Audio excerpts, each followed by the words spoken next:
Hey, it's Claire. How are you? Well, I waited a little longer to record this video because, and I'm just realizing I don't really have my microphone going like I'd like to. I keep forgetting about that, but anyway, we'll forge on nonetheless. I waited to record this. I was really tired and needed to rest. So I'm recording this on the morning of October, I guess it's the 7th. It's Wednesday. Yes. And what I want to talk about today is the stimulus package and how Trump called off the talks and all that. But before I get started, I want to take a moment to say something about Eddie Van Halen. He's been nudging me in his little gentle, playful way to say something. And Eddie and I go back to the 70s when I was when I was a child prodigy, and I wrote some of his biggest hits that put him on the map. I did a little research I heard that the first album they ever put out, Van Halen, is what made them famous, and it has been said that he wrote all the songs on that album. Of course, when I did my research, I saw that there were 2 songs that they credit to someone else.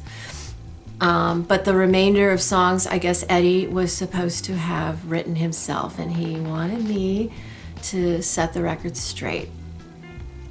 And I listened to excerpts of all the songs. I didn't have time to listen to the whole song. All I need is a sample, and I know if it's my song or not, pretty much. I mean,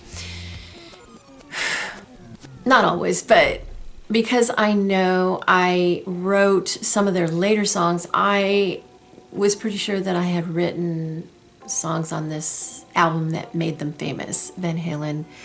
And I listened to them all, and I'm surprised there's only 3 songs that I know are mine. I don't even credit myself with his famous Eruption guitar solo, and he's very proud of that. He wrote that himself. I didn't. It's not melodic enough to have been mine. I'm always the melody, and yeah, it's a beautiful solo, but yeah, it's not mine. Like, Hotel California, those are mine, but no, Eddie's Eruption on the Van Halen album, that's Eddie's.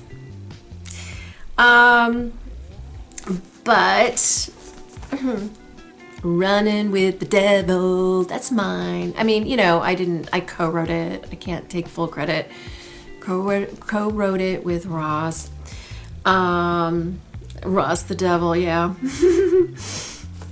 That's what I was doing, running with the devil. No, I know, Ross, he was Satan in his past life, but he's a good guy now.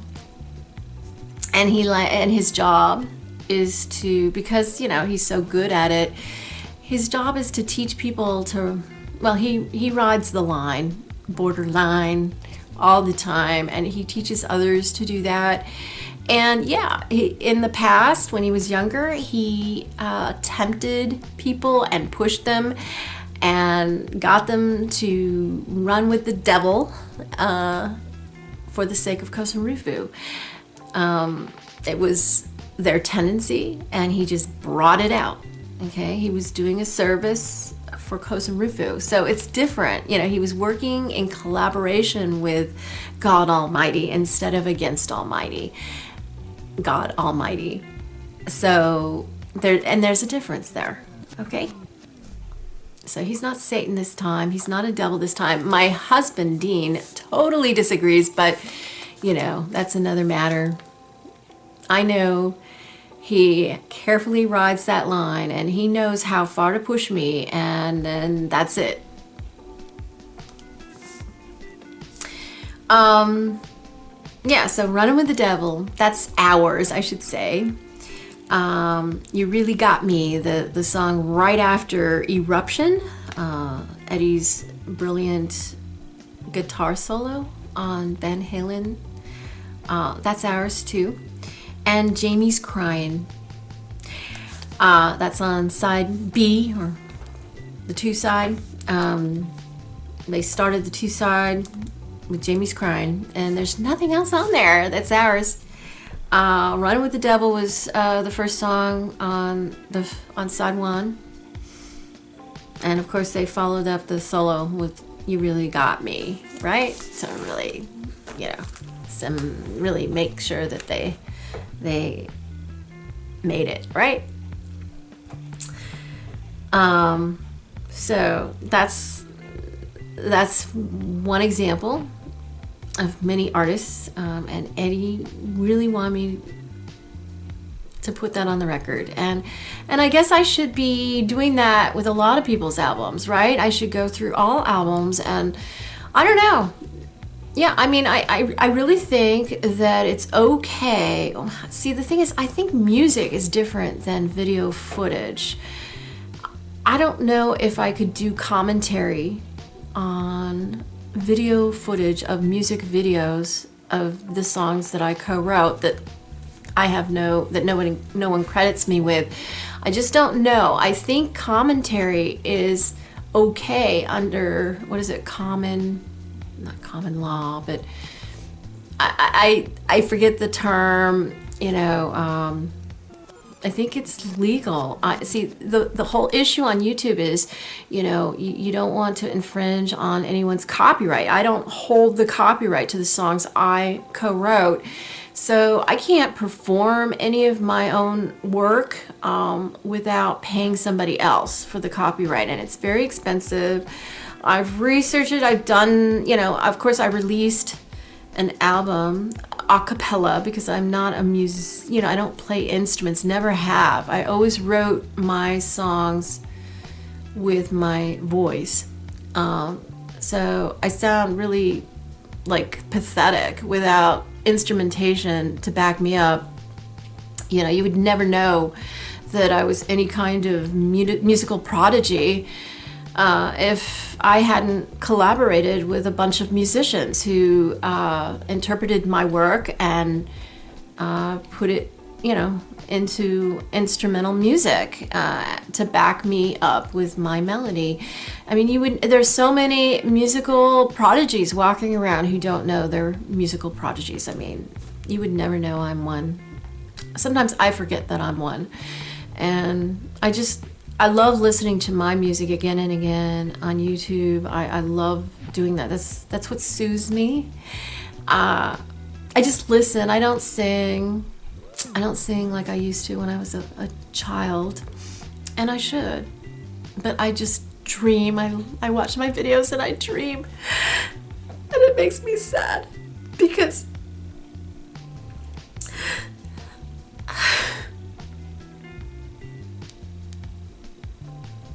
I've been forced to live in such poverty, and I don't have to. I don't deserve to.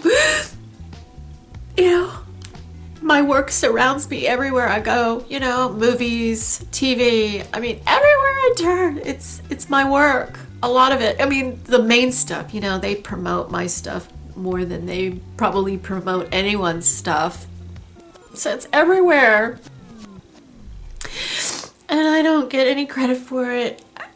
I can barely, pay my bills and survive, and that's not right. I mean, I'm glad to have everything available to me to listen to and watch. Thank you for that much. I appreciate being everywhere, but I guess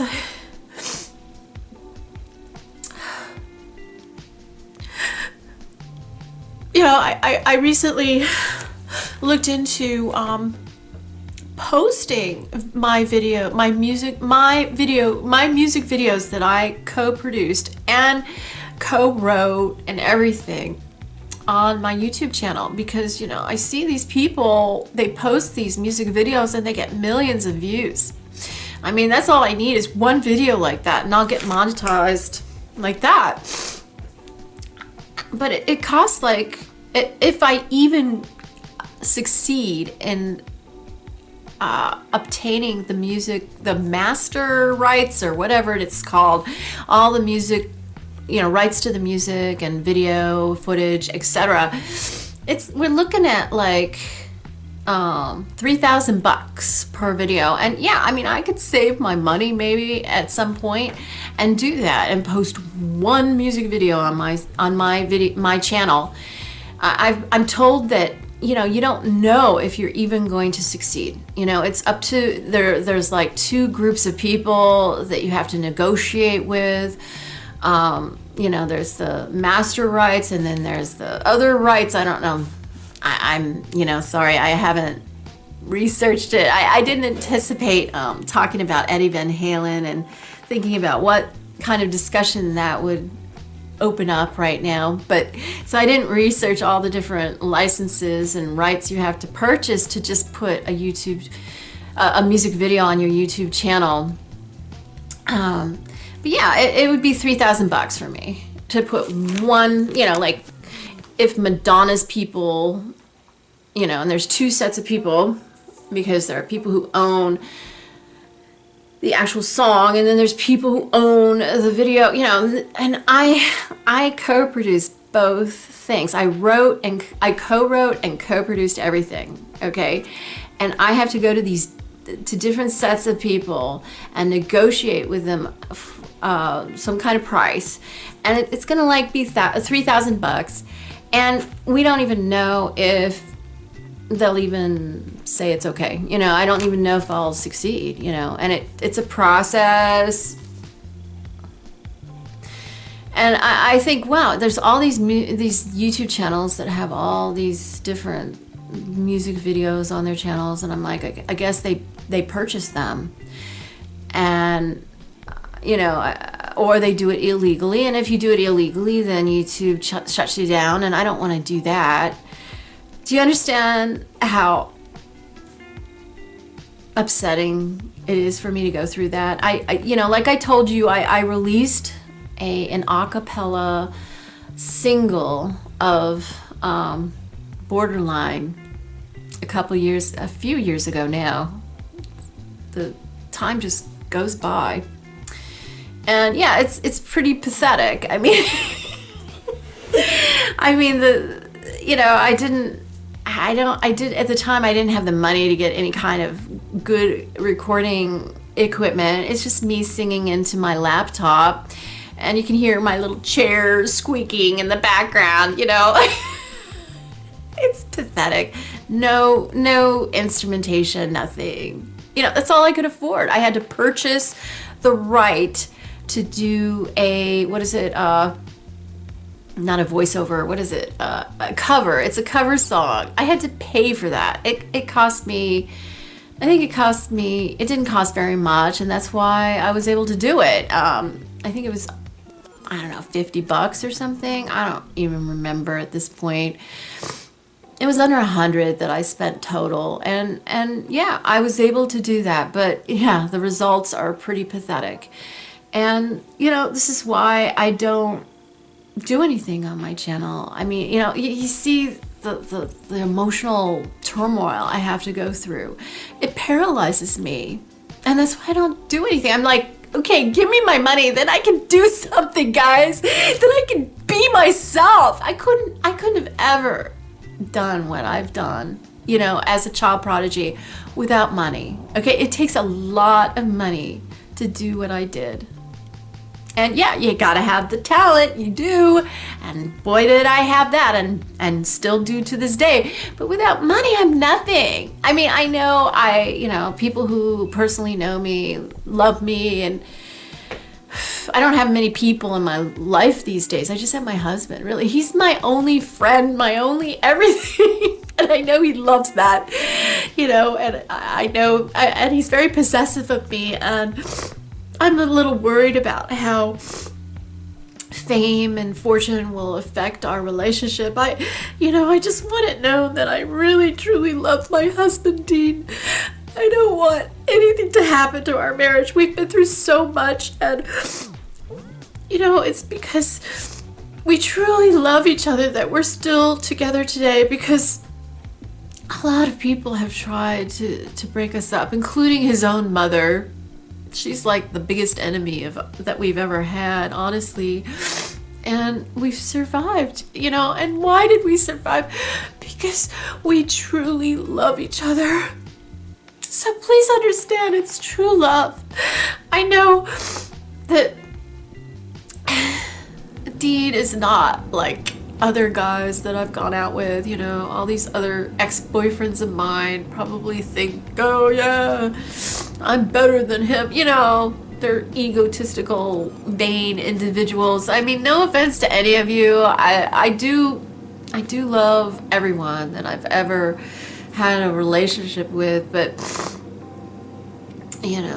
I used to care about, a lot of superficial things that I don't care about now, because in my middle age, I discovered what really mattered by accident when I became friends with Dean, and I met him. I was actually introduced to him at Waffle House by a waitress who was trying to get rid of him because she didn't want to go out with him herself. I mean, she had a boyfriend, she was living with him, and he was very abusive, and Dean was really concerned about her and became obsessed with her, and he, and she really appreciated all the attention he showered on her to try to make her feel better, because he was, her boyfriend was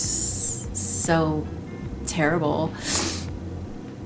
But she wasn't ready to leave her boyfriend, and she needed to go through her process, and she kept seeing me showing up to Waffle House all by myself, him all by himself, and she decided one day to put 2 and 2 together and make 4. She just thought, well, why don't I introduce them? And she did, and the rest is history. And I think later, when she saw that we were such good friends, she regretted or questioned her decision. She respected our friendship and me, and I really appreciate that. Her name is Nancy, by the way, and another Nancy in my past did not respect my bond with someone she had been friends with for years and was not interested in for some reason. And this Nancy honored me, and I couldn't help but honor her by really giving Dean a chance, because he wasn't the kind of guy I thought I would ever end up with, But he proved himself to me. He proved to me what true love is. I never start my relationships being friends with anybody. I mean, I'm talking about with men. I don't, I'm talking about men. I'm a heterosexual woman, and I'm talking about men. But when I like a guy and he likes me, we get together pretty quickly. It's pretty apparent and what the future holds, and we get right to it. I mean, that's always the way I've been. I'm fiercely loyal and devoted. I'm monogamous. I don't, I've always been very faithful to all my boyfriends.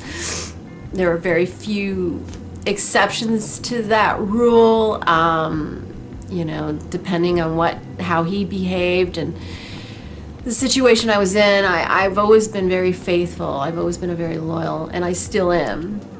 I haven't changed in that way. And, but Dean, it started, I've never had a relationship that started as a friendship. I was so sure that Dean and I were not going to be together, but I couldn't help but open up to a friendship with Dean because I had no one. I was put in a life situation that deprived me of everything. You know, I was living in a personal care home. I had no friends, no one personally in my life. I mean, I had a few people that I was interacting with from afar, and those situations were not satisfactory, shall we say, and I was all alone. And then Dean happened, and I was really happy to have a friend, and he took me out to dinner and fed me, you know, and that's why I ended up gaining so much weight, and because he loves me heavy, and I think he feels like less men he'll have to contend with, you know, I think he really, you know, thinks that it'll keep other men away as well. I mean, he loves me like this, and that's a lot of the reason why I keep the weight on, honestly, because I want to honor him, and I don't want to be with anyone else, okay? I don't. And I just feel like there are so many other guys out there who are trying so hard to break us up, you know. And, you know, if they wanted to be in my life today, why didn't they treat me better? Why didn't they, you know, be there for me like Dean was when I really needed someone? You know, when I met Dean, I didn't think I needed anyone. I was so used to being alone without anyone in my life. Okay, I was in isolation. The way I coped was going online and writing. That was what stood in for personal relationships in my life, and I was quite a loner, really. I was forced to be, you know, I was homeless for a while. And when you're homeless, you don't have any friends. Otherwise, you wouldn't be homeless. And, you know, so Dean came through for me. He's the only guy who came through for me. The only one. You know, I don't care how handsome you are, how much money you have in the bank, and what kind of car you drive, or what kind of college you went to, how high your IQ is. I don't care. What I care about is you know, you being there for me, you know, showing that you love me with your actions and your words, and that's what I care about. I don't care about all that other stuff. I used to care more about, I've always been a person of the heart. I was never impressed with money because my family had money and it destroyed our lives. So I've always shied away from money, and, you know, I've talked about that before. I've never been a superficial woman at all. But today I am the least superficial than I've ever been in my entire life. Yeah, I work and strive to create as much stability in my life, financially and otherwise, than I ever did before. This is true. I'm not interested in going on vacation and do luxuries or anything like that. I just want to be able to pay my bills, and that's all I need. As long as I can pay my bills and know that if all is well with me and my family, I'm good. You know, when I was younger, I was traveling here, going here, you know. Not anymore. I just want to be home with my family. And I want to be successful. I've never wanted success so much in my entire life. And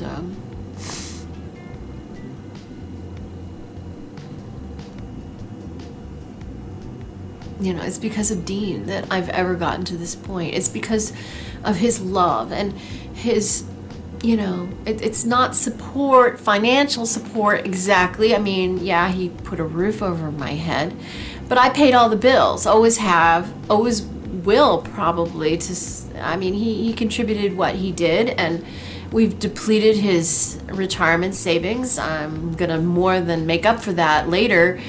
But I've paid all the bills, and I'll never get that money back. And it was fine with me to pay all the bills, because if I didn't pay all the bills there at, you know, with us at our house, I'd have to pay them somewhere else, you know.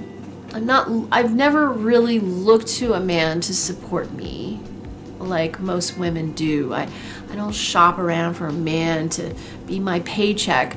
Yes, I have wanted a roof over my head on more than one occasion, and you know, when I fall in love with someone and want to be with them all the time and they want to be with me all the time, what's the harm in moving in together? I didn't see any problem with it as long as it was sincere and from the heart, and I wanted to marry them, and you know, what was the harm in that?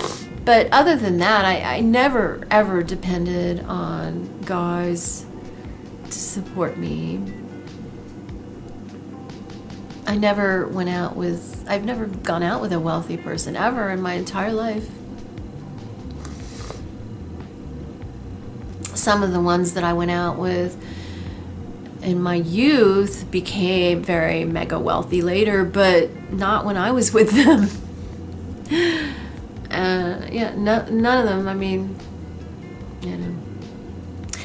So I didn't intend on talking about all this, but I guess it really needed to be said. And Eddie, thank you for bringing that to my attention. I don't know how I ended up talking about my relationship with Dean, just from talking about Eddie Van Halen and the songs that I co-wrote when I was a child prodigy.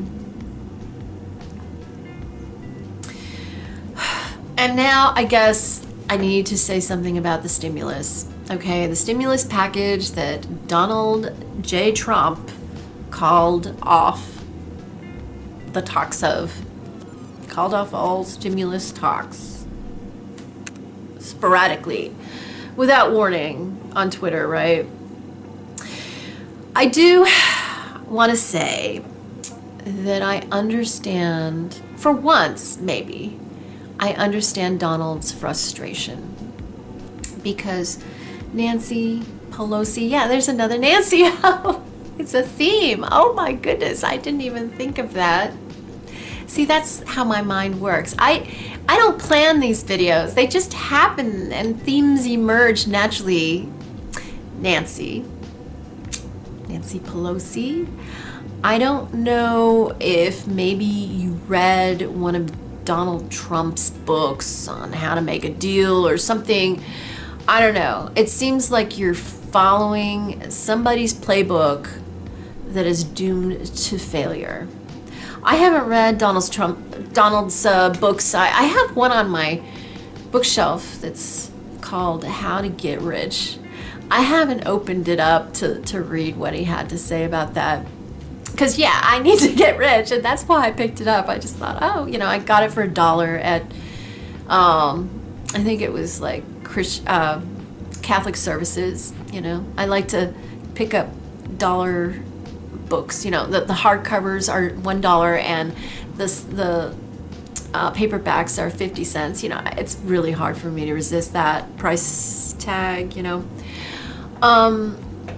Yeah, but I haven't read it. I just kind of collect books, and I just never open them up and read them. Hey, speaking of books, isn't this funny how I just started mentioning books? Because I just got some books. Let me show you what I ordered, and I paid full price. Well, they're discounted on Amazon right now. Yeah, I did not get these books. These are recent releases that I felt like I needed to read, and it's almost my birthday, so you know, this is like my birthday present from Dean and myself, you know. Let me show you the books I recently purchased and that I shall be talking about and critiquing and giving my feedback about and furthering the discussion. Let me show you.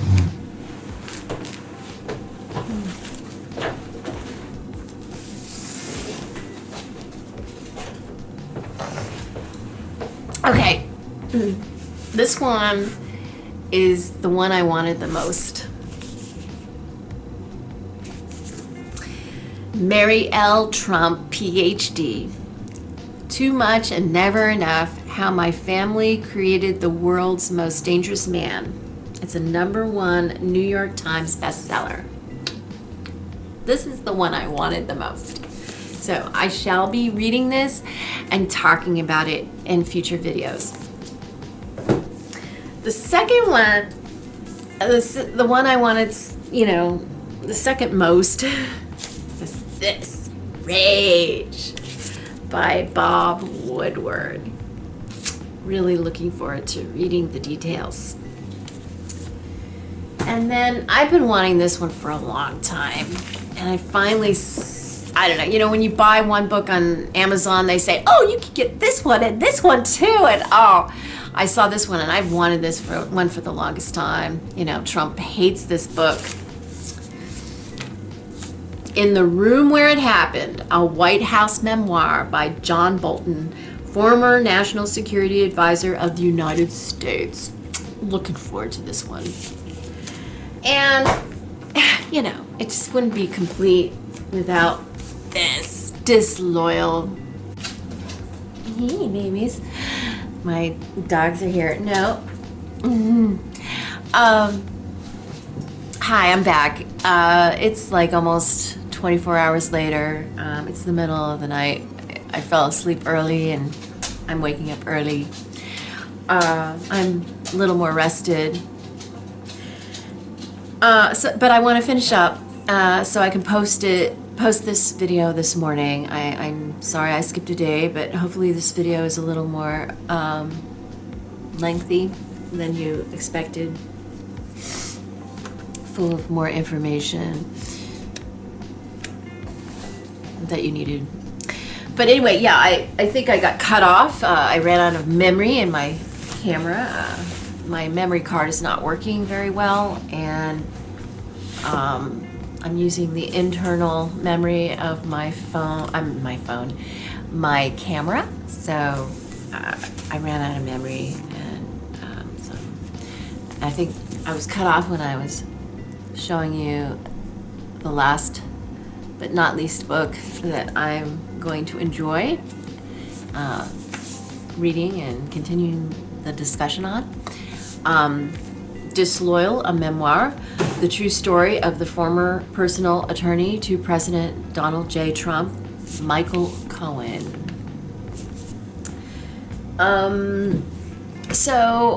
To conclude, I need to talk about the stimulus. I'm sorry I've gotten so distracted. My lighting's not quite right, is it? Let me get that right. Hold on.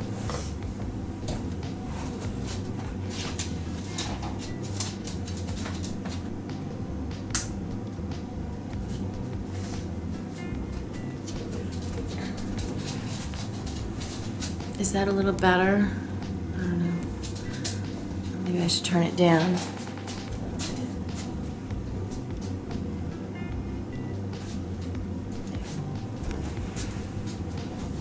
Okay. Oh, and for me. All right.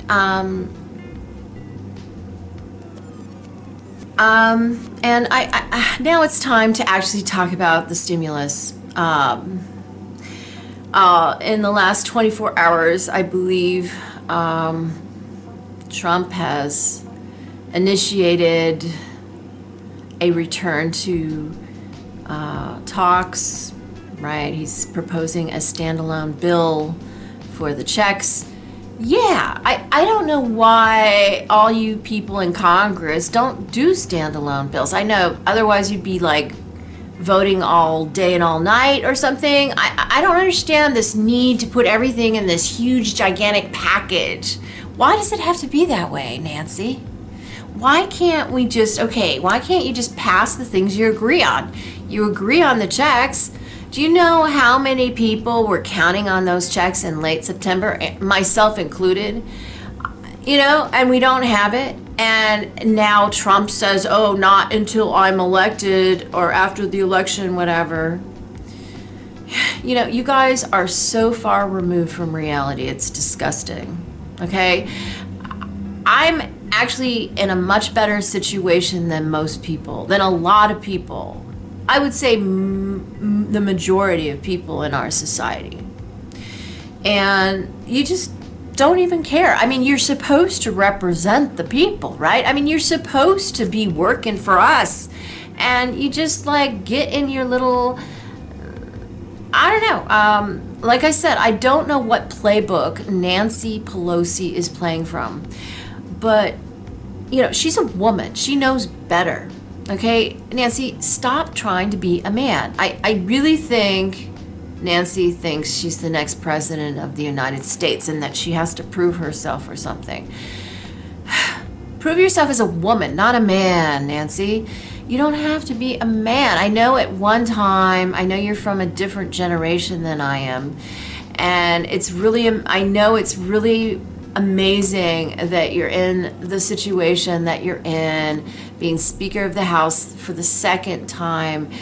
I mean, it's pretty impressive, especially for a woman of your generation. I know women of your generation had to work even harder than women of my generation. I don't know how old you are. I think I'm a couple decades behind you or something. I don't know. I'm not really sure. I apologize if I'm overestimating the age gap between us. I mean, no offense. I just know you're senior to me. And women older than me have been through even more than what I've been through. Well, no, actually, that's not true. But what I'm saying is, Mikey, off, excuse me. Mikey, off, come on, off. Thank you. Good boy. Good boy. Okay. Thank you for getting off.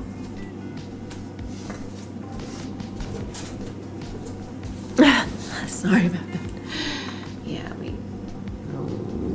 no, Mikey, no. Thank you. There's room on there for both of you. Mm-hmm. Thank you. Good boy. No.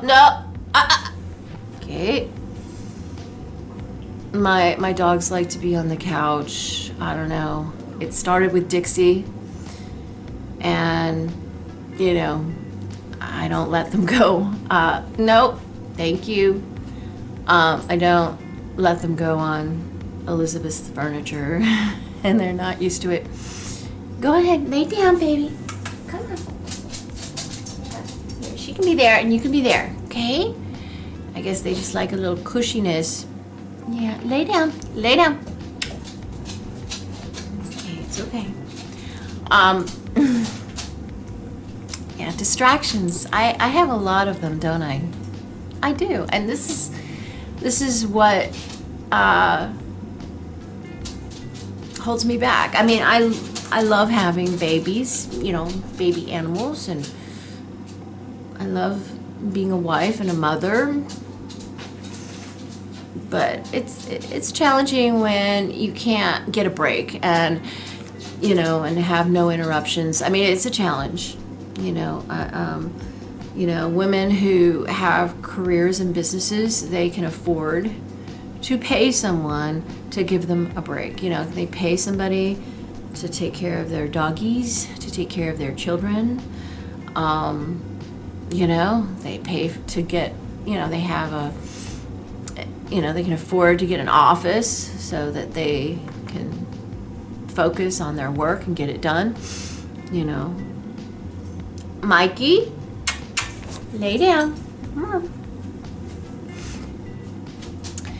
I don't have that luxury.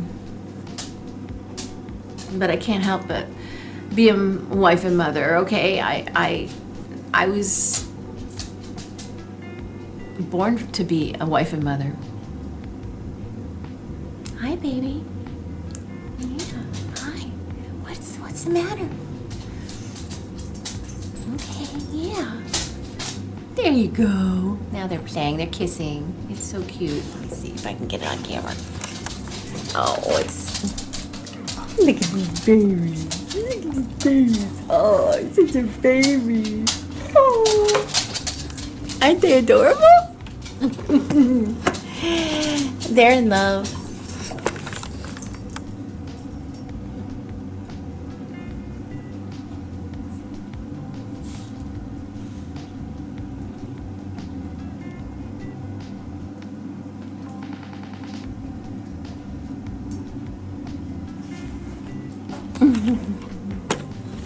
They're in love.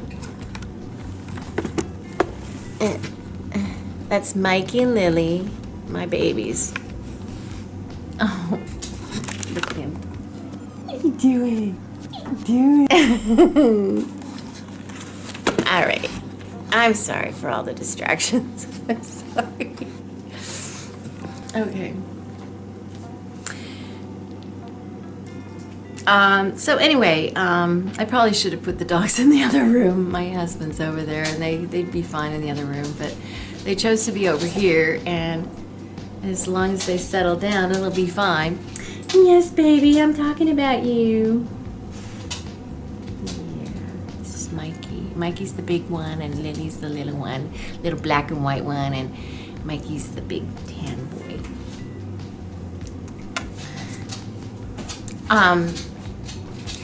All right, so getting back to what I was saying, you know, I don't have the luxury of hiring someone to help me all the time, and oh, it looks like he's, I don't know. Looked like he was gonna start mating with her.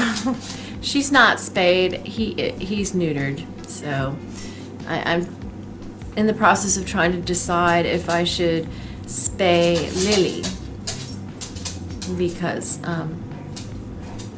you know, she gets a little anxious sometimes, and I'm pretty sure that's because she's not spayed, and we've gone through a cycle of her going into heat, and it wasn't that bad, and Mikey just adores her, you know, so I don't want her to get fat or something, so but I'm still I'm thinking it might be better for her to get spayed.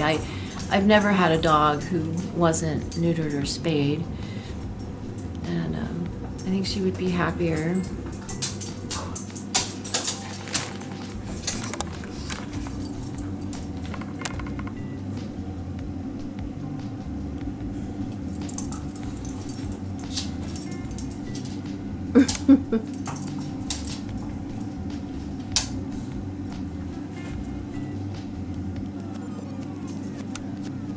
Good girl.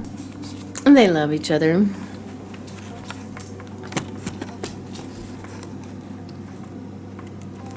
All right, so stimulus. I you know, in real life, people don't usually have a lot of money, like you, Nancy, like you, Donald, like all of you Republicans. People don't usually have, you know, I'm talking about the common person in our society. They don't have connections like you.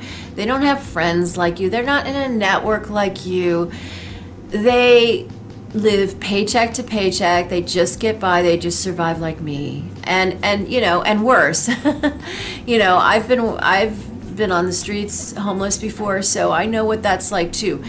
You know, unless you're in the upper echelons of society, this is reality, and it's really hard. You know, the jobs available to people who don't have the educations that you have are very hard to come by. You have to compete against a lot of people. You have to compete against people who have college degrees, because the people with college degrees can't find work either. So, you know, you're out of luck if somebody with a degree wants to get a menial job. You know, they're always going to pick the person with a degree over you. You know, you have to be really smart. You have to present yourself well, you know, which requires a certain amount of education.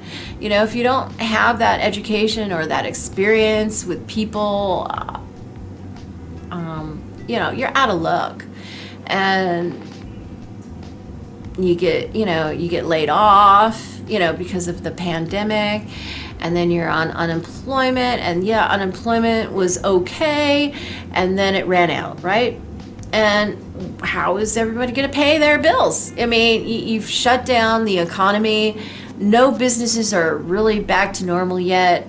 And how are we supposed to survive? I mean, what, you think that everybody has a little trust fund they depend on, like you, Trump, or, you know, what do you think? They've got some secret account they can raid that belongs to someone else? I don't know what you think. Nancy, you really know better. You supposedly care about all of us and understand what we go through. And yet you are playing by Donald Trump's playbook and not budging. I mean, what is it? What's the difference between what each of you want? I think the Democrats want 2.2 trillion. Am I wrong or right? I think I'm right. 2.2 trillion, and the Republicans want 1.6. Right. So that's a difference of 6 billion or trillion. Okay, 6 trillion. That's a lot of money. And 6 billion is a lot of money. But that's a difference. It's about $6 trillion. Is that right? Or point. No, point. So it is billions, right? 0.6 trillion, which is 6 billion, right? Am I right about that? I don't deal with billions and trillions of dollars every day, so I'm sure the people in Congress and Trump, they're used to. Mikey, get down, stop that. All right, you're going into the next room with Daddy. Come on, you're going to see. You're gonna go be with Daddy. Come on. Sorry about that. All right, so yeah, I'm not used to talking trillions and billions of dollars. So I'm pretty sure that's $6 billion difference, right? 0.6 trillion equals 6 billion, right? I'm pretty sure. So yeah, we're talking $6 billion, and I know it's a lot of money, but in terms of trillions, it's not. And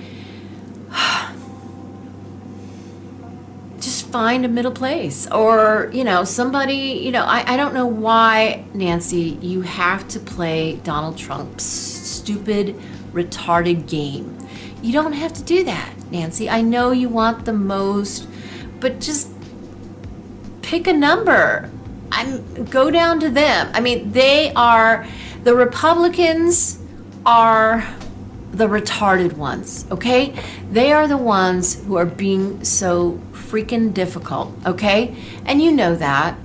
But you return the favor by being difficult too, and you know better. You are the one with a higher aptitude. So it's on you, Nancy, to come down in price. Go down to them. And if you don't like it, then make some standalone bills like Trump suggests. I think all bills should be standalone. It shouldn't be a package deal. You shouldn't have to ram anything down anyone's throat. Unless, maybe you like that, Nancy, but I don't think most people like anything rammed down their throat, okay? I'm sorry. That was really mean. But, there's a lot of sex in Washington, and I know Nancy's part of that. And I just, I didn't mean to be disrespectful to a woman. I mean, I'm sure Donald Trump likes to ram it down people's throats too. And maybe he likes people to ram things down his throat for all we know. I mean, there's a lot of sex in Washington, okay? And I don't think the general population, the ones who are not in the upper echelons of society and aren't privy to the CIA ways, I don't think they know how much sex is in Washington. I don't think they know that when all these little congressmen and the president in his Oval Office, when they all have little conference, there's sex going on. I mean, they don't know that all the little the women aides, are there for other reasons too, and the men too. I'm not focused on just women. I mean, they're all prostitutes, all of them. So, I don't think the general population understands that, and it's disgusting. because not even I am a prostitute. I would never be a prostitute in my entire life. And that's why everyone had to drug me and use me and abuse me when I was a child, because when I didn't have a choice, I didn't have a way to protect myself, okay? Now that I'm an adult, it don't work no more, right? I would never be caught dead doing what all of you do in private. You know, it's disgusting. And, you know, everyone has the right to do whatever they want in private. It's not in private. I really shouldn't say in private, because you don't do it in private. You do, it's part of your job, and that's what makes you all prostitutes. You know, it shouldn't be intermingled with your job. It shouldn't.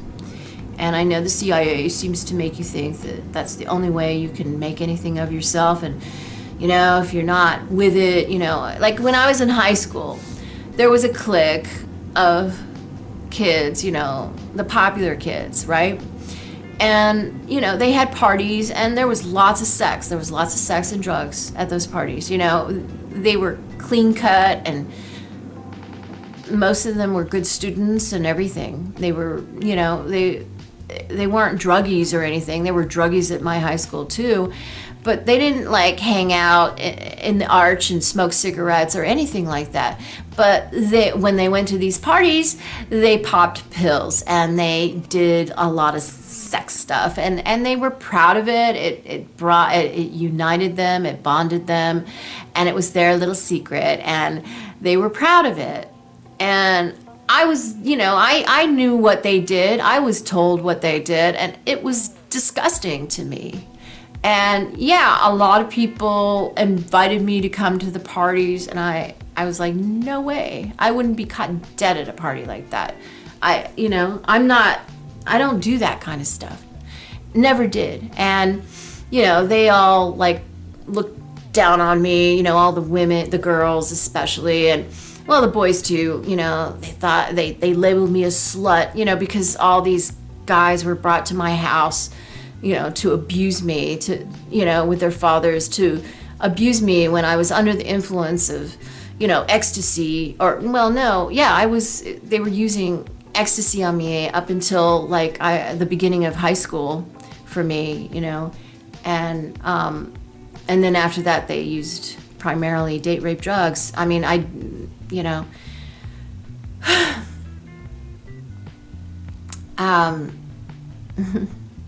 you can see how my mood changes when I talk about this stuff.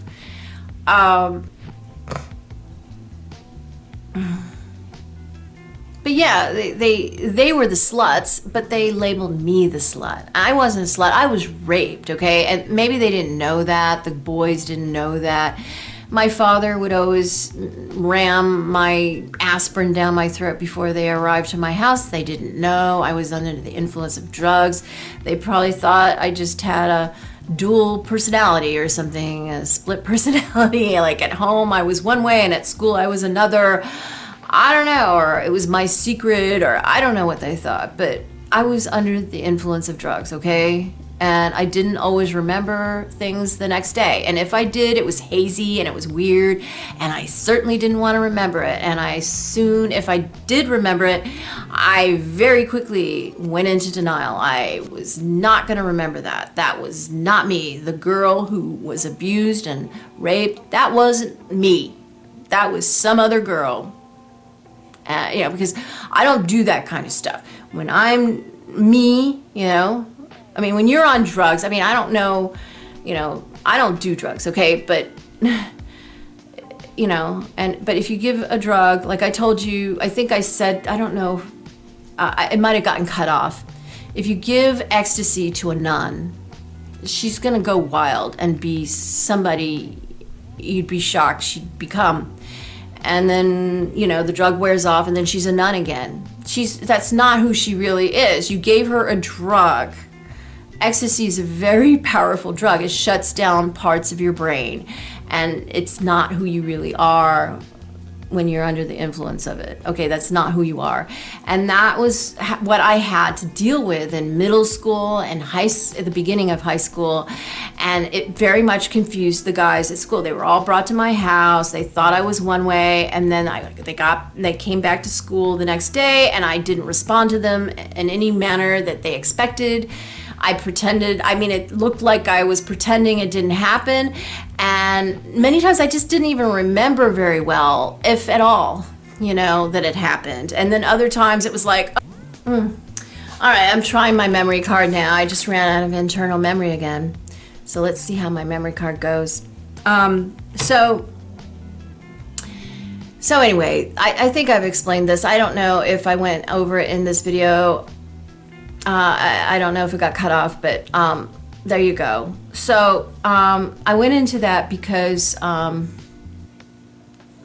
did I go into that? Because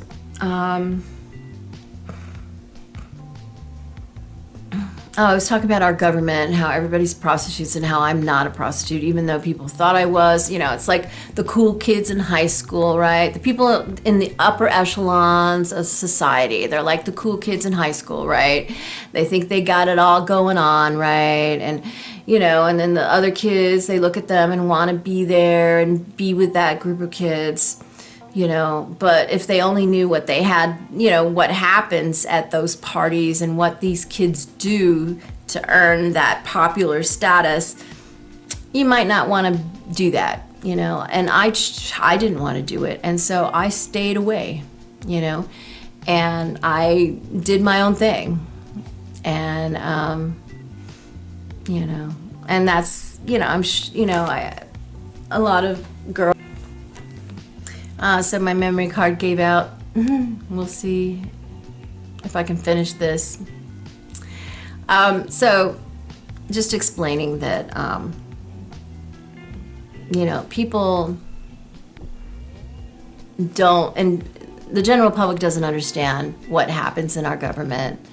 Just like the uncool kids, the nerds, whatever, don't understand what the cool kids do to become cool, to be popular. And, you know, if they only knew. And it's a totally different life on the other side, you know, being in the lower echelons, whatever you want to say, in the lower part of our society. It's a very hard life. And you clearly, Nancy, I'm focusing on Nancy because she knows better. She knows what we go through, or she supposedly cares. And she's holding up these talks and has been for a long time. You know, it's LA Late has alerted me to this fact. You know, purple power. I thought I spoke about that. I don't know if it got recorded.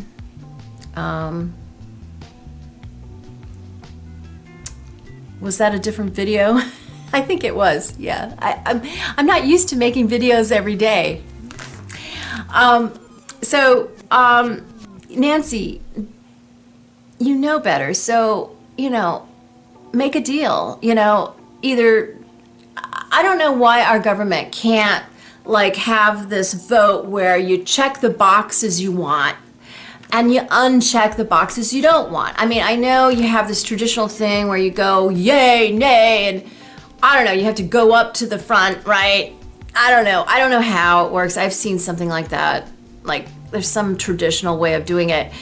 I think it's time to modernize it and, you know, computerize it and just like check the boxes of the bill you want and uncheck the ones you don't want. And whatever gets, I don't know, this majority thing, it's bullshit. Just like whatever, you know,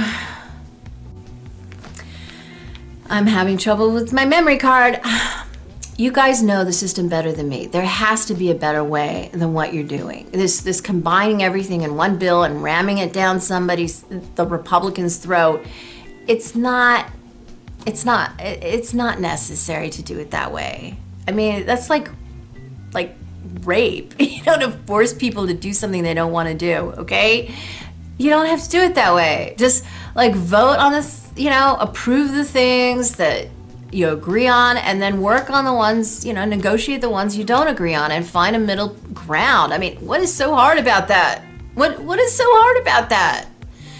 So what? You win some, you lose some, whoopity-doo-dah. What is the problem? That's life. You don't always have to win. I mean, in life, you don't always win. You lose much more often than you win. And that's reality. Donald Trump's reality is a fake reality. It is not true. It is a lie. And don't fall for it. Don't buy it. You know, get real. And that's pretty much what I want to say. And shame on you, Congress. Shame on you, Nancy Pelosi, for not doing what you know is right. You know better. You know, you're a mother. You're a woman. You know how to get this done. And you, for some reason, don't believe in your own womanhood to get this done. You have to buy into the lie that men are superior to women, that men's way is the highway, is the better way. It is not. That's why we have the world that we have, because men have been in control. People like Donald Trump, they've destroyed our world. It's time for women to stand up and be the mothers they are and bring order to the household. And, you know, I need to do that myself at home. I'm working on it. Okay? So do the right thing. You know, have some compassion. Get out of your little tiny world, you know, your little tiny minds, you know, and expand and look at, you know, raise, you know, broaden your horizon, broaden your perspective. You know, you're thinking in little tiny, you know, like insects. You're not thinking outside the box. You're not thinking of the people you represent. You're not doing your job. And clearly our government is broken and we need to start again and rebuild. This government does not work. Donald Trump has proved it. Thank you, Donald. At least you did that much, right? You proved why this government don't work. We have him to thank for that, don't we? And with that, I shall see you in my next video tomorrow. And, you know, please, you know, give me a thumbs up, please. Subscribe if you haven't already. Tell your friends, share this video. Comment below, please. Talk to me. I need to talk to you. I need to share my thoughts with you, and you need to share your thoughts with me. Let's have a dialogue. Thank you. I look forward to speaking with you soon.